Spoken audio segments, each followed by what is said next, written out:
Usilampatti December 9, 2025 Usilampatti நகராட்சி பகுதியில் சாலை விரிவாக்க பணியின் போது கூட்டு குடிநீர் திட்ட குழாயில் உடைப்பு ஏற்பட்டதால் ஆயிரக்கணக்கான லிட்டர் குடிநீர் வீணாகிய அவலம், குடிநீர் தட்டுப்பாடு ஏற்படுமோ என பொதுமக்கள் அச்சமடைந்துள்ளனர். மதுரை மாவட்டம் உசிலம்பட்டி நகராட்சிக்குட்பட்ட வத்தலக்குண்டு ரோடு, பேரையூர் ரோடு பகுதிகளில் நெடுஞ்சாலைத்துறை சார்பில் சாலை விரிவாக்க பணிகள் நடைபெற்று வருகிறது.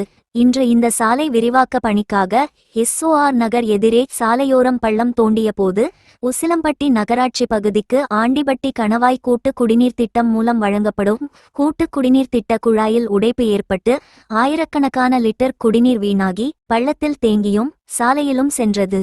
உடனடியாக குடிநீர் திறப்பு நிறுத்தப்பட்டிருந்தாலும் சுமார் 1 மணி நேரத்திற்கும் மேலாக குடிநீர் வீணாகிய சம்பவத்தால் குடிநீர் தட்டுப்பாடு ஏற்படும் அபாயம் ஏற்பட வாய்ப்புள்ளதாக பொதுமக்கள் அச்சமடைந்துள்ளனர். நகராட்சி மற்றும் நெடுஞ்சாலைத்துறை அலுவலர்கள் குடிநீர் குழாயில் ஏற்பட்ட உடைப்பை விரைந்து சரிசெய்து தடையின்றி பொதுமக்களுக்கு குடிநீர் விநியோகம் செய்யப்படும் என நகராட்சி ஆணையாளர் இளவரசு தெரிவித்தார். வீரசேகர், மதுரை மாவட்ட தலைமை செய்தியாளர்.